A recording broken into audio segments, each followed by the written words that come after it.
Medchal Rangareddy deputy collector ఇళ్లలో ACB అధికారులు సోదాలు చేస్తున్నారు. డిప్యూటీ కలెక్టర్ వంశీమోహన్ కి సంబంధించి 8 ఇళ్లలో ఏసీబీ ఏకకాలంలో తనిఖీలు చేపట్టింది. వంశీమోహన్ పై ఆదాయానికి మించి ఆస్తుల కేసు నమోదైంది. షేర్లింగంపల్లితో పాటు ఇతర ప్రాంతాల్లో ఆర్టీఓగా పనిచేసిన వంశీమోహన్ పెద్ద ఎత్తున ప్రభుత్వ కొట్టేసినట్లుగా ఆరోపణలున్నాయి. అబ్దుల్లాపూర్ మెట్ పీగిలిపురంలో 8 ఎకరాల భూమిని వంశీమోహన్ కాజేసినట్లుగా ఆరోపణలొచ్చాయి. ఆ భూములను తన మామ పేరుపై రిజిస్ట్రేషన్ చేయించి రియల్టర్కు దారాదత్తం చేశారు. ఓ రియల్టర్ నుంచి 10 ప్లాట్లు గిఫ్ట్ డీడ్ తీసుకున్నట్లుగా ఏసీబీ అధికారులు గుర్తించారు. వంశీమోహన్ పై 100 కోట్ల ఆస్తులను గుర్తించారు ఏసీబీ అధికారులు.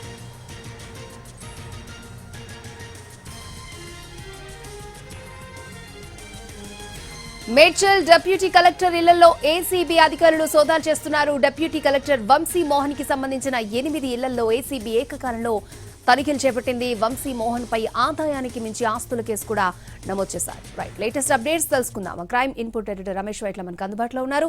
Ramesh Vaitla, over to you.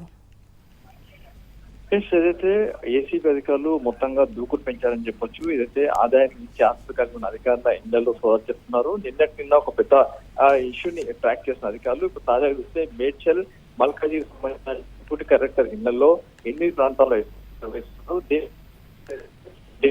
Vamsi Mohan తన మామ పేరు మీద పెద్ద ఎత్తున ఆస్తులు ఉన్నట్టుగా గుర్తించి జరిగింది. అయితే ఇతను అబ్దుల్లాపూర్ మెట్లోనే అతని ఖరీదైన ప్రభుత్వ భూములు పిగిలిపురం ఉన్న 8 ఎకరాలకి అటు ప్రభుత్వ భూమిని తన పేరు మీద కాకుండా తన మామ పేరు మీద ట్రాన్స్ఫర్ చేసుకొని దానిని ఒక రియాల్టర్కి ఇచ్చినట్లుగా బయటపడింది. దాంతో పాటుగా ఒక రియాల్టర్ దగ్గర నుంచి 10 ప్లాట్లను కూడా గిఫ్ట్గా రూపంలో తీసుకున్నట్టు బయటపడింది. దీంతో పాటుగా అతను షేర్లింగంపల్లి ప్రాంతంలో చాలా కాలం పాటు పనిచేయడం జరిగింది. ఆ సమయంలో అక్కడ ప్రభుత్వ స్థలాలన్నింటి కూడా దాదాపు వరకు కూడా అతని పేరు మీద కాకుండా కొంతమంది రియల్టర్ల పేరు మీద అతను రిజిస్ట్రేషన్ చేసినట్టుగా అధికారులు గుర్తించారు. దీంతో పాటుగా అతను పెద్ద ఎత్తున ఆస్తులు సంపాదించినట్టు కూడా అధికారులు గుర్తించారు. ఈ మేరకు ఆదాయానికి మించి ఆస్తుల కేసుని వంశీమోహన్ పైన నమోదు చేసి ఈ వరకు విచారణ చేస్తున్నారు. ఇందుకు సంబంధించి వంశీమోహన్ అతని బంధువులు అతని మామయ్యలో కలిసి మొత్తం 8 చోట్ల కూడా ఇప్పటికీ సోదాలు ప్రారంభించడం జరిగింది. అయితే ఇతని పేరు మీద కూడా ఇతని మామ పేరు మీద పెద్ద ఎత్తున ఆస్తులతో అతని మామకు ఎలాంటి ఆస్తువాస్తులు లేకపోయినప్పటికీ అతని మామ పేరు మీద పెద్ద ఆస్తులు రావడంతో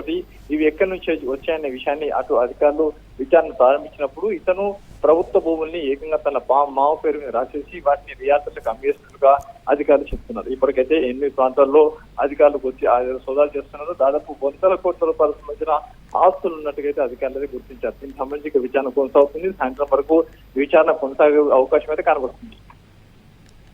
ఓకే రమేష్.